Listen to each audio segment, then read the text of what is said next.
Tama, hindi naman kita Naka-ready binibintang. po yan, ma'am.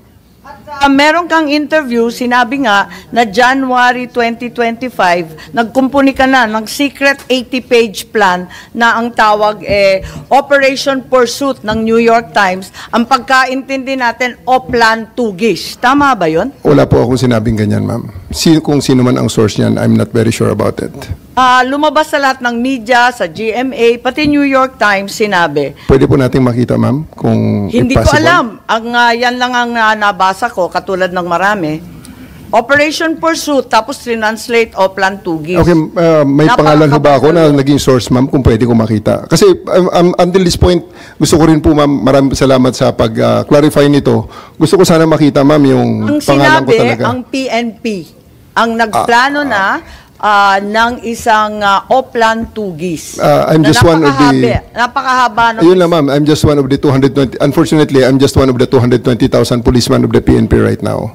Kung sinong source nila, gusto ko sana nga makita, ma'am, na ang pangalan ko talaga is nandyan, na sinabi ko yan. Kasi na-attribute sa akin yan, ma'am, eh. Kaya I'm really thankful at this opportunity to clear that Yes, Senator part Bato. ng news. Andyan, How about that Chief PNP? Hindi kayo source yan? Yeah, sabi kasi si PNP Chief Marbil, inutusan si General Torre na ilalagay si Presidente Duterte under police custody as soon as the ICC issues the arrest warrant.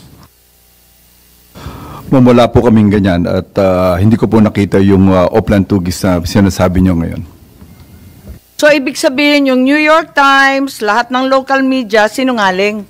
Okay lang. I mean, sabihin lang natin alin yung totoo, alin hindi, para maliwanagan kami.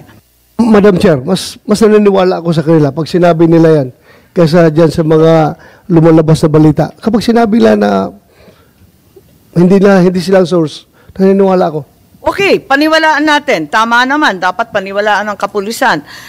Meron ba kayong memorandum, document, outline tungkol dito sa aresto ng March 10 or March 11, bago pa dumating yung warrant, meron na ba kayong plano? Kasi sabi nga ninyo, General Torre, lagi kayong naghahanda for any eventuality. Crisis management nga naman. For the specific, yung March 11, ma'am, wala talagang pre-planned na sinasabing itong specific. Kaya on the fly ngayon, ma'am, na ginawa, ma'am. So everything that was done there, based on the contingencies, meron tayong mga may situation analysis, may... Pero sinabi rin ninyo, matagal ng plano yan. Yes, ma'am. Naabutan ko na yan. Pagdating ko, meron na yan. Anticipation na kami. Actually, ma'am, yung mga...